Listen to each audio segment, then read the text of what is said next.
Hi, I'm Rocco. I'm the projection designer and interactive technology expert for Pips Island. When I was brought onto the project, the Pips Island team was looking for a projection designer with experience integrating projections with the other design departments. When I'm not designing shows, I spend my spare time tinkering with technology and making stuff. Early on in the process, Rania asked me to see if I could come up with some ideas that used my hobby of playing with Arduinos, electrical engineering, and tinkering that could be put into the adventure of Pips Island. She asked me to pay special attention to the explorer's vests. I was inspired by Disney's Glow with the Show Mickey Mouse ears. This system used infrared receivers and emitters that allowed the Mickey Mouse ears to communicate with each other and create light shows during events. I thought, why can't we do something similar? My first idea was to install LEDs into the vest with a small microcontroller and an IR sensor. I could then trigger them with IR signals. We called the system the Spark Badge. During the adventure, the kids are presented with challenges and problems they have to overcome and solve. When they are successful, a spark is unlocked. When all the sparks are collected, only then can they defeat the dastardly Jules Voltaire and save the island. I went through a few prototypes and it worked okay. We had some issues with reliability. If the IR sensors couldn't see the signal, the lights wouldn't trigger, so I had to go back to the drawing board. I looked at different wireless solutions, but most were either too expensive for the number we needed or too complicated to scale up. That's when I discovered the ESP8266 Wi-Fi module. It's been around for quite some time, but I had never had need of Wi-Fi on any of my projects. It's a super cheap Wi-Fi chip with the ability to act as a microcontroller like an Arduino. I thought, this is perfect. Now I just need to marry the chip with some LEDs and I'll have what I need.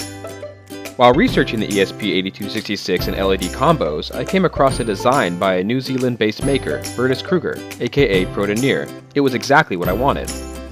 It was even using the same LEDs I was already using in my prototypes. The LEDs are called NeoPixels, and are from the amazing New York City-based Adafruit where I have ordered much of the supplies I use in making prototypes. Even better, Bertus sells ready-made modules from his eBay store. I contacted Bertus and ordered a few of the modules and got to work on how they would all communicate. We are in the middle of the Internet of Things boom, and I thought that an IoT system would work great.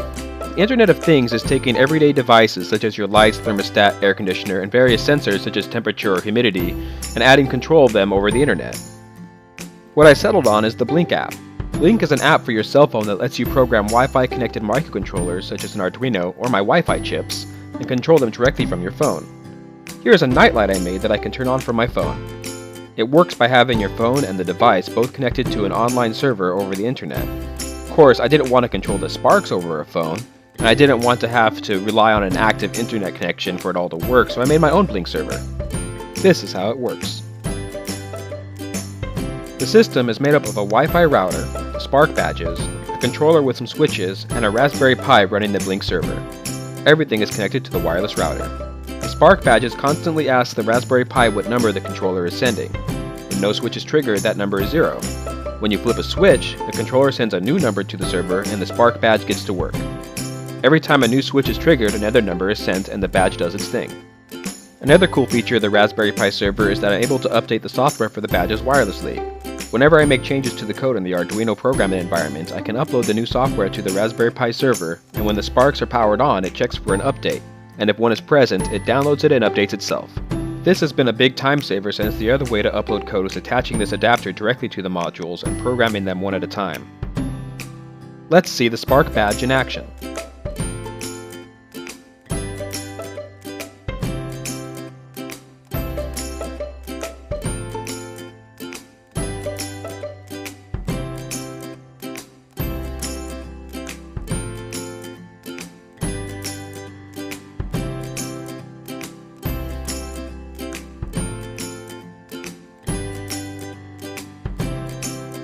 Please join us at Pips Island, starting this November at the Skylight Modern on 27th Street between 10th and 11th Avenue, near the High Line. Learn more about Pips Island at pipsisland.com.